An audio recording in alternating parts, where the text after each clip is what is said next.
In this video, I'm going to answer all your questions and clear all your doubts on which system to use between the battery cage system versus the deep litter system. I am going to tell you which system requires more capital to start and which one requires less labor. Also, I'm going to tell you which of the two systems have high cost of maintenance, and finally, I'm going to give you the differences, the advantages and disadvantages of each of the two systems. But before we get into this video, kindly, if you haven't subscribed to our YouTube channel, make sure that you hit that subscribe button and also hit that bell notification so that every time that I post another educative video, YouTube will alert you. Also, make sure to hit that like button and also the share button because they help this video to be shown to more farmers so that they can be able to get this important information. You can also tell us where you are watching us from and leave your suggestion and questions in the comment section below. Into the first topic, that is the startup capital.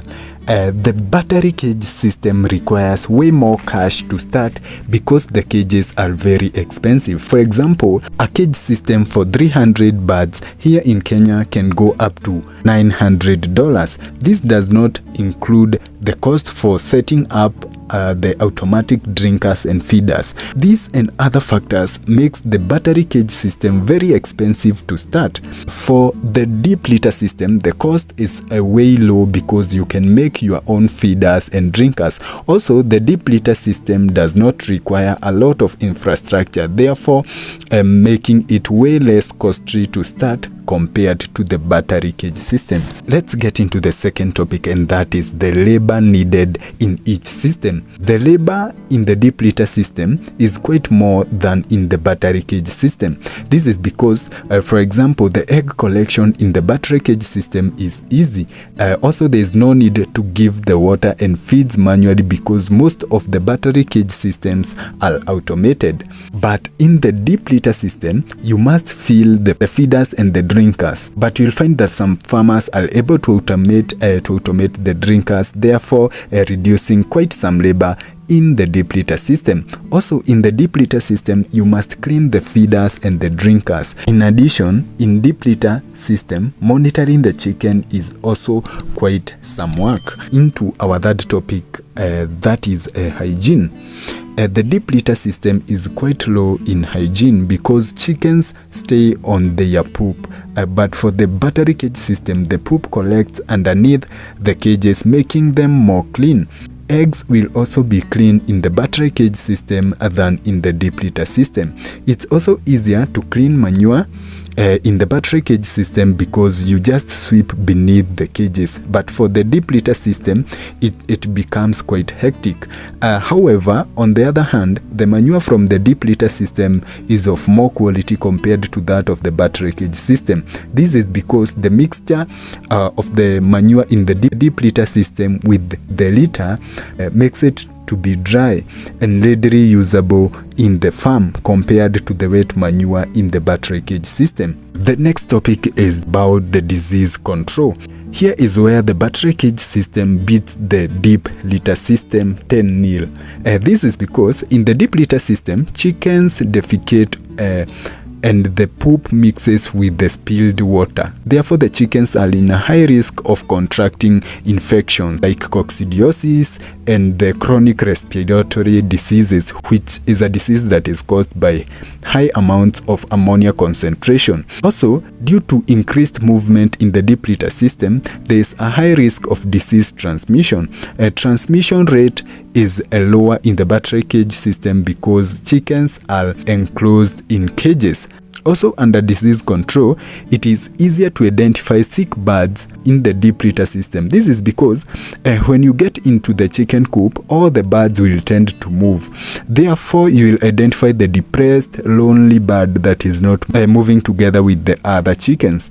To control diseases effectively, make sure that the chicken coop in the deep litter system has the recommended number of birds, and this applies also to the battery cage system, whereby you should ensure that the recommended number of birds in every cage. Another thing you need to know is that In the battery cage system, you will encounter a lot of cases of paralysis. This is because the birds are only being fed, but they do not have enough space for movement. Paralysis that is very rare in the deep litter system because the birds can be able to fly all over their place. Therefore, this movement helps to prevent paralysis. Now let's look about production. Which of these two systems is better when it comes to production? It's easy to identify the layers that are not laying in the battery cage system. This is because the birds are classified into cages, but for the deep litter system it's impossible because the laying nests are shared by all the birds. Also, under production, the broilers do well in the deep litter system because the ground gives them a nice place to rest, unlike in the condensed wire gauged cages where the broilers can get bruised. Therefore, this increases stress, which can decrease the growth performance. Also, in the battery cage system, it's easier to keep records compared to the deep litter system.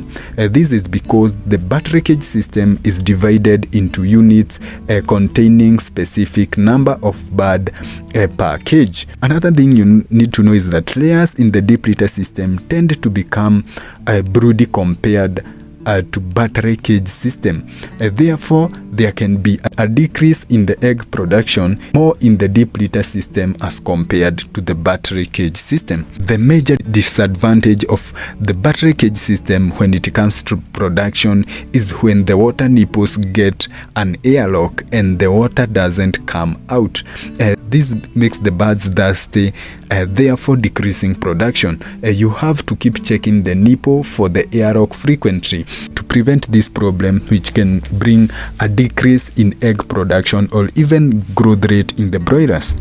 The next topic is about the stocking density. The stocking density is the number of birds per unit area.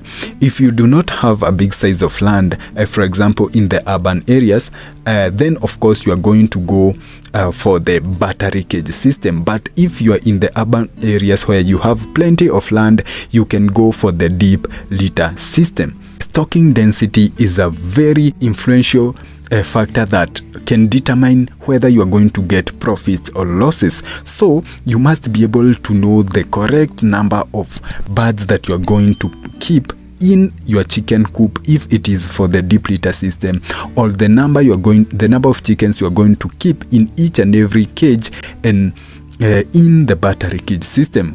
For the deep litter system, to get the number of birds you should keep per unit area, you should take the length of the chicken coop in feet, then multiply by the width of that chicken coop, then you divide by 2.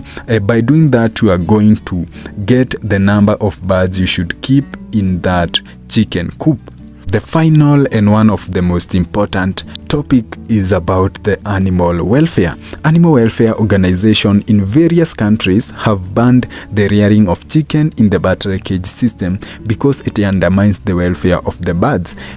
Many people argue that chicken reared in the battery cage system are very stressed and crowded in the cages, therefore literally treating them like prisoners. In some countries, meat and eggs from chicken reared in battery cage system is sold at lower prices as compared to products from chicken that are reared in the deep litter system. Therefore, the deep litter system gives the birds a more natural setup compared to the battery cage system. However, if you have an entrepreneurial mindset, then you are most probably going to install a battery cage system. But if you really care about the welfare of your chicken, then you'll definitely go for the deep litter system. The choice is yours to make. I hope the video have helped you to make up your mind on which system you'll adopt. If that is so, make sure that you hit the like button and watch the video on your screen right now to know how the grape juice can boost the growth of your chickens.